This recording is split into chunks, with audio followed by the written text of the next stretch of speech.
Discovering the Horseman Within with Ken McNabb, presented by Weaver Leather. The character traits we talk about, it amazes me how often they really fit what I need to know with me and my horses at that time. Diligence is the trait we wanted to talk about this week, and I promise you, if you do not diligently prepare your horse to be roped off of, if you go rope off of him the first time, you're more likely to get into a wreck than not. Some of you sit at home and say, well, Ken, I'm never ever gonna rope off a horse in my life. That's perfectly okay. You still ought to go through the lesson that Kurt taught this horse today, simply to prepare him for the unexpected things that happen around his leg. Blackberry vines, barbed wire, whatever it is. You know, my brother has a horse that they did all of this work with him.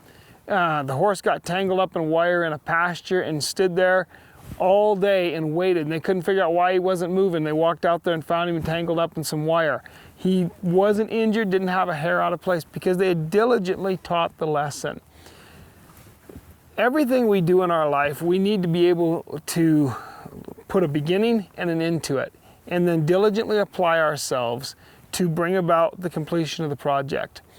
It's easy to get discouraged. It's easy to get halfway in and go, oh, I don't know what I'm doing, maybe I shouldn't be doing this.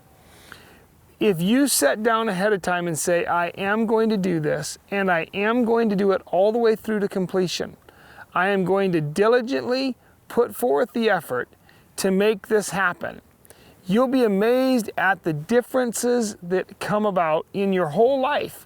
It doesn't matter. I remember as a kid, I had a real hard time finishing jobs. I could start lots of things, but finishing just wasn't my thing. And Dad told me then, if you will finish, if you will diligently apply yourself to finish, you'll be amazed at what you can actually do and what you can actually accomplish. And now today, people come to me and say, I don't know how you guys got all that done. It's because we learned to diligently apply ourselves.